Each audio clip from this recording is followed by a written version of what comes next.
आज SSC GD के लिए संख्या पद्धति को पढ़ेंगे। तो कहने का मतलब यही है कि एसएससी जीडी में जो सवाल आए हुए पूछे गए हैं या जिन सवालों की बहुत ज्यादा संभावना है, पहले आज उन सवालों को पढ़ेंगे। तो चलिए क्लास की तरफ बढ़ते हैं। तो पहला सवाल जो है वो देखिए यहां पर दिया हुआ है। क्या बोल रहा है? बोल रहा है कि एक 9 अंकीय संख्या है, ठीक है, जिसमें एक x दिया हुआ है, एक y दिया हुआ है। बोलता है कि इस x और y का जब तक आप मान नहीं निकालेंगे, इस अंक की तो मान नहीं निकाल पाएंगे, क्या कि बीच में x रखा हुआ है, लास्ट में y है, और जो 72 से विभाज्य है, और ये 72 से कटेगा। फिर बोलता है तो फिर भैया इस x का मान यहां पे रखो 7x, जो मान यहां से निकलेगा, और -3y का मान जो यहां से निकलेगा उसे आप निकाल के रख के इस रूट ओवर वर्गमूल 7x - 3y का मान क्या होगा हमें बताओ। ये सवाल आपका जीडी में आया हुआ था, शिफ्ट 1 में 16/11 पिछले साल था। चलिए इसको करना है तो कैसे करना है। तो देखिए ये विभाजकता के नियम के ऊपर खड़ा है, तो हमें सीधा सीधा जो है विभाजकता के नियम के ऊपर ही हमें काम करना है। अगर मैं विभाजक के नियम के ऊपर हम नहीं करेंगे तो ये सवाल अगर 72 से हम भाग देने चले तब तो हमारी कहानी हो गई। तो पहले हम 72 को तोड़ते हैं। 72 देखो एक कंपोजिट संख्या है, ये 8 गुने 9 8 9 72, दो संख्या में तोड़ना है, अभाज्य संख्याओं में नहीं। अब देखो विभाजकता का संख्या, कोई संख्या 8 से कैसे कटेगा उसका भी नियम है, कोई संख्या 9 से क्यों कटेगा उसका भी नियम है। तो पहले क्या है, पहले हम ये 9 संख्या को लिख लेते हैं, पहले यही है। अब देखो लास्ट का 3 जो है हमने रेड किया हुआ है। क्यों किया है? क्योंकि कोई भी संख्या हो उसके आखिरी अंक, मतलब कोई भी संख्या, मतलब अरब हो, खरब हो, नीलम हो, जितना भी बड़ा संख्या कर लो, उसके आखिर के अगर 3 संख्या 8 से कटते हैं तो फिर वो संख्या जरूर 8 से कटेगा। यह विभाजकता का नियम है, तो इस नियम को मानना पड़ेगा। तो हमें एक बार ट्राई करना होगा क्या हो सकता है। देखो 870 करने से हमारा काम नहीं होता, 8 को तो कट जाएगा, 8 एक 8, 70 जो है 8 9 72 होता है, ठीक है ना।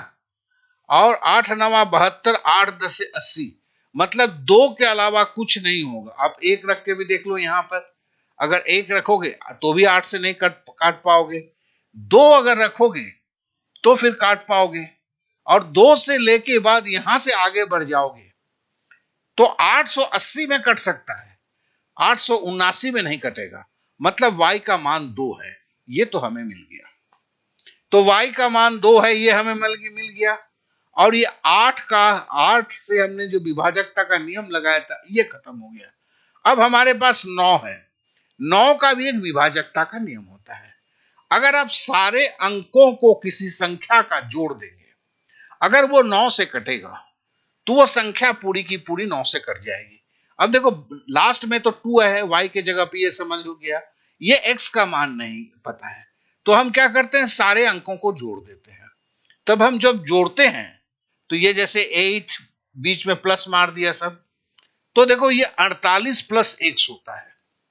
अब हम सोचते हैं, हम 9 का पहाड़ा पढ़ते हैं, 5 9 45, 6 9 54, मतलब 48 से बढ़ के 54 जब हो जाएगा ये संख्या तो 9 से कट जाएगा।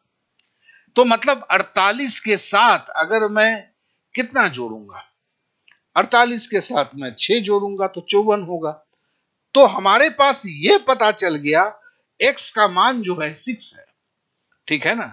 तो हमारे पास ये पता चल गया x का मान 6 है, y का मान 2 है। अब हमें जो है 7x - 3y में रखना है, तो 7 तो रखा, x के जगह पे 6 रख दिया, 3 और y के जगह पे 2 रख दिया। तो मतलब हमें 42 से 6 घटाना है, उसका वर्गमूल निकालना है। 42 से 6 घटाया तो 36 हुआ, 36 का वर्गमूल किया तो 6 हुआ। इस तरह से इसका उत्तर 6 हो गया है। तो आशा करता हूं ये सवाल एकदम अच्छी तरह समझ चुके होंगे। चलिए अब अगले सवाल पे चलते हैं। भी होंगे कुछ नहीं भी जानते होंगे, तो शुरुआत के लिए हम यहीं से करेंगे। तो चलिए यहीं पे सवाल आ गया, वही सवाल को हम देखते हैं।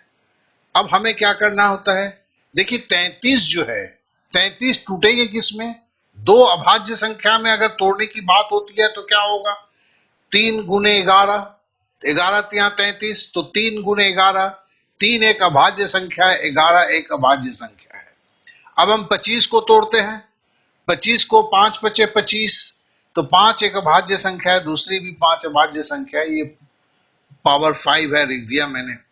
अब 34 का पावर 11, 34 अगर करेंगे 17 दूनी 34, तो 2 और 17 दोनों अभाज्य संख्या है, ये पावर हो गया। अब जरा इसको हम देखते हैं, ये क्या हुआ, देखिए संख्या कितनी है, 2 है, इसलिए हमने 2 लिखा। पावर कितना है, 11 है, तो 11 को हमने लाल में लिखा और इसे गुना कर दिया। तो मतलब है कि 3 गुने 11 जो है, इससे कितने गुणनखंड निकल सकते हैं, 22 गुणनखंड निकल सकते हैं। अब 5 गुने 5 है, यहां भी संख्या 2 है। अब पावर कितना है, 5 है, तो कहने का मतलब यहां से आपके 10 गुणनखंड निकल सकते हैं। 2 गुने 17 मतलब संख्या 2 है, और पावर कितना है, 11 है, लाल से किया है 22। अब हम इस सबको जोड़ देते हैं तो क्या होता है, अभाज्य गुणनखंडों की संख्या क्या हो जाती है, 54 हो जाता है। तो आशा करता हूं कि आप इसे समझ चुके हैं, कितना आसान है, कुछ भी नहीं है। तो भी मैंने इसको दिया इसके लिए कि जो लोग नहीं जानते हैं, मेरे को फॉलो कर रहे हैं, तो उनका भी अधिकार है इन चीजों को जानने का। चलिए अब नेक्स्ट सवाल पे चलते हैं। दूसरा सवाल है, संख्या 225 में भाजकों की संख्या कितनी होगी। भाजक का मतलब होता है डिविजर, या दूसरी तरह से आप बोले तो कितने गुणनखंड हो सकते हैं, ठीक है ना। तो चलिए हम 225 को लेते हैं, इसे हम तोड़ते हैं 3 गुने 5, ठीक है। अब देखिए इसमें थोड़ी सी ट्रिक्स लगाते हैं। हमने इसको 3 का स्क्वायर गुने 5 का स्क्वायर लिख सकता हूं, कोई आपत्ति नहीं है, लेकिन यहां एक ट्रिक्स लगा देते हैं। ये 2 को जो हम 3 मान लेते हैं, देखिए हमने 2 था, हमने 1 बढ़ा दिया, गुना का गुना, पावर को लेके काम कर रहे हैं। देखिए यहां पर भी 2 था, इसे हमने 3 ले दिया, गुना कर दिया, बराबर 9 हो गया, बोला कि भाजकों की संख्या इतनी होगी। अब जरा इस चीज को समझते हैं थोड़ा सा। अगर आपको मैं बोलता 225 का, तो आप ऐसे लफ्ज से निकालते, 5 गुने 5 गुने 3 गुने 3 गुने 1। अब ऐसे तो देखो 4 ही आपके गुणनखंड दिख रहे हैं, यहां पर बोला जा रहा है 9 गुणनखंड, कैसे हुआ भाई। तो देखो 1 गुने 225, 1 2 3 4 5 हुआ, यहां तो 9 हो गया। देखो 1 गुने 225, दूसरा क्या आता है, 3 गुने 75, ये भी 225 होता है। तो देखो 1 एक गुणक है, 225 दूसरी गुणक है, 3 तीसरी गुणक है, 75 चौथी गुणक है, ठीक है ना। अब 15 पचे, सॉरी, ये 15 पचे 75, ये गलत होगी, ये 45 होगा, ये 45 होगा। चलिए मैं इसको थोड़ा सा करेक्शन कर देता हूं। ये जो है संख्या, मेरा कर्सर कहां गया, ये 45 होगा, सॉरी, ठीक है। तो हमने इसे करेक्शन करना था, तो हमने करेक्शंस कर दिया, ठीक है। 5 गुने 45 225, फिर देखिए 9 गुने 25, ये भी 225 हुआ। अब देखिए 45 गुने 5, ठीक है, तो यहां पे 5 2 बार आ चुका है, तो क्या हुआ, 1 2 3 4 5 6 7 8, और एक और निकलेगा, ठीक है। तो उससे आपका जो है क्या कहते हैं, 225 के जो गुणनखंड होंगे, वो गुणनखंड आपके जो है, एक हमने 15 गुने 15 नहीं लिया हुआ है, देखें यहां पर एक गुणनखंड जो छूटा हुआ है, वो जिसके लिए ये नहीं हुआ है, ये मिस्टेक हो गया है, ये 15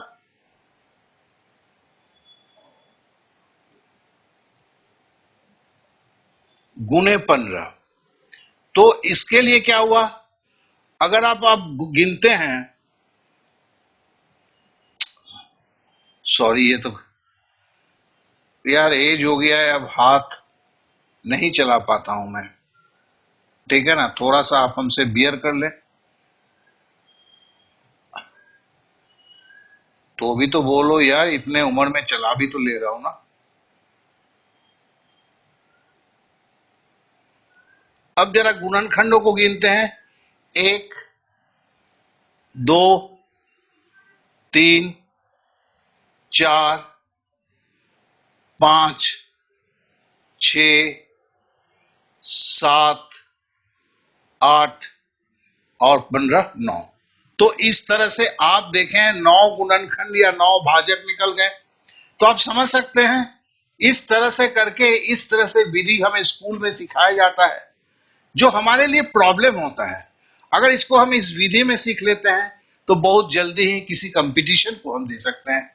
इसके लिए मैंने इसका चर्चा किया। आशा कर रहा हूं कि आप भी समझ चुके होंगे कि मैंने इस तरह से क्यों किया। चलिए अब अगले सवाल पे चलते हैं। बोलता है, यहां 2 सवाल है, a-1 to the power 44 minus 1, और दूसरा सवाल है a-1 पावर 43 प्लस 1। यहां माइनस है, ये प्लस है, यहां पे पावर 44 है, यहां पावर 43 है। बोलता किससे डिविजिबल होगा, किससे विभाजित होगा, ठीक है। तो ये भी आप जानते हैं, नंबर सिस्टम का बहुत ही सिंपल ये है। तो इसके लिए पहले हम 2 नियम को जान लेते हैं। पहला है, अगर n इवन है, मतलब n अगर सम संख्या है, तो मैं इस केस के लिए बोल रहा हूं, अगर n सम संख्या है तो फिर क्या होता है, x to the power n minus a to the power n is divisible by x plus 1। मतलब a minus 1 to the power 44 minus 1, इस एक के ऊपर हम क्या 44 लिख सकते हैं, क्या एक के ऊपर कितना भी पावर लिख दे वो एक ही होगा। तो मतलब ये जो है a माइनस 1 को हम अगर x लेते हैं तो x to the power 44 minus 1 के ऊपर भी 44 डाल देते हैं, तो इसके लिए जो इसका नियम, इस नियम को ये मानेगा। दूसरा है, when n is odd, n देखो यहां ऑड हो गया है, ठीक है ना, विषम संख्या 43, ऐसे में क्या नियम बोलता है, x to the power n plus a to the power n। देखिए यहां पर, ठीक है ना, यहां पे देखना होगा x to the power n minus a to the power n। अगर n सम है, इवन है तो माइनस, ऑड है तो प्लस, और दोनों संख्या x प्लस 1 से कटेगा। तो हमें क्या रखना होगा, इवन होगा तो x to the power n minus a to the power n होना चाहिए, कटेगा किससे, x प्लस 1 से। अगर n विषम है तो x to the power n plus a to the power n होना चाहिए। समझते हैं विषय वस्तु को। अब देखो, a minus 1 to the power 44 minus 1 to the power 44 भी लिख सकते हैं, क्योंकि a के ऊपर कितना, 1 के ऊपर कितना भी पावर आप लगा दो, मान तो एक ही होगा ना, a स्क्वायर भी एक होगा, a का पावर 44 भी एक होगा। अब देखो, इसको अगर हम a माइनस 1 को x मानते हैं तो x to the power n minus, ये minus a to the power n, यहां भी 1 टू द पावर 44, तो इस किससे कटेगा, x प्लस 1 से। हमारा x क्या है, a माइनस 1 है, ठीक है ना। तो हम लिखेंगे डिविजिबल क्या होगा, a माइनस 1, ये x है, प्लस 1 है, एक से एक कट गया तो मतलब a से कटेगा। अब दूसरे सवाल को लेते हैं। दूसरा सवाल में क्या बता है, a माइनस 1 पावर 43 प्लस 1 है।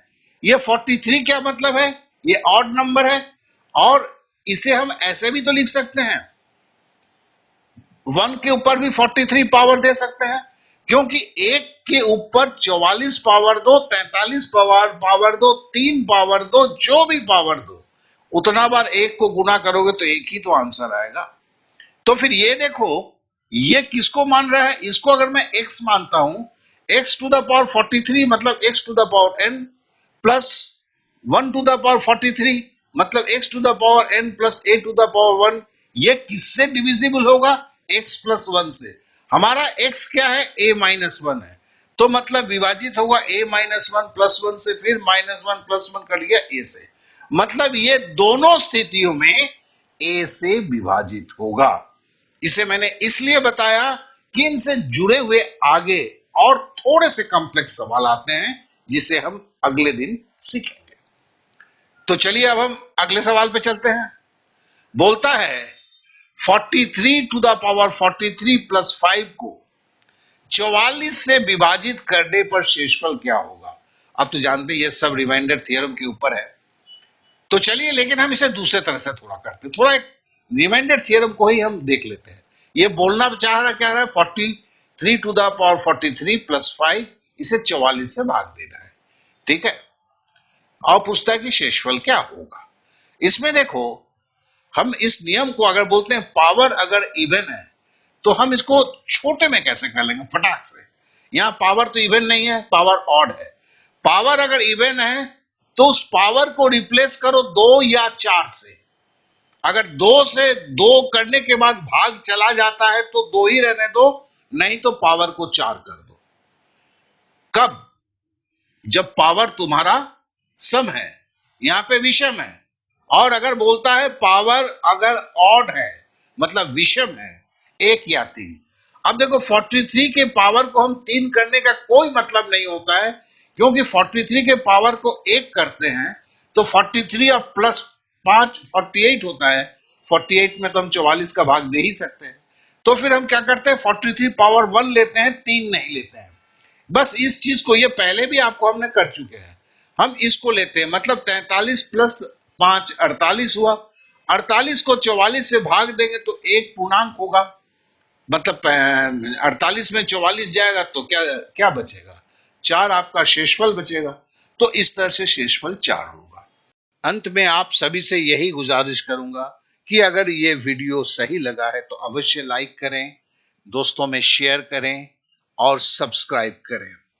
आपने समय दिया इसलिए आप सभी को मेरा बहुत बहुत धन्यवाद। Okay then, bye bye, thank you, जय हिंद।